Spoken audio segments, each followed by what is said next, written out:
Ano pong payo nyo dun, Coach, dun sa younger generations natin na sinasabing, tinatamad ako kasi wala akong purpose. How do you deal with it? May nagawa na ako ng video na yan. Kasi parang ano yan eh.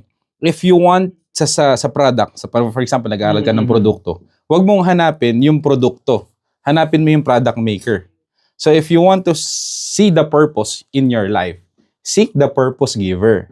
Hanapin mo si God. Tanungin mo si God. Kasi siya rin yung mag-i-empower sa'yo eh.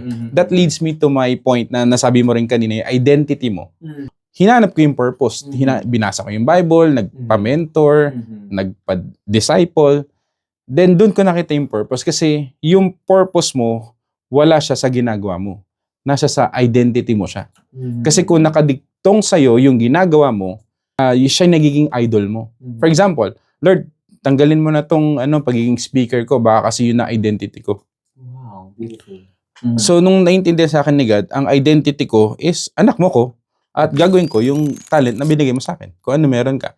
Kasi kung purpose lang ang hinahanap natin at hindi nakikilala yung purpose giver, merong counterfeit. For example, sabihin phone si phone A. May counterfeit yan si phone B. Para makuha mo yung legit na phone, punta ka sa mismong maker ng phone A. 'Di ba? Hindi kasi ang daming counterfeit eh, kaya tayo nape-pressure eh. So, seek the purpose giver more than the purpose itself. Kasi pag purpose yung inuna mo, mamamali yung identity mo. At pwede kang kumuha ng ibang identity. Yes, yung counterfeit na Kaya purpose. Kaya ka tinatamad. Yes. Kasi Sir, what's your name? Ask Coach Vinci.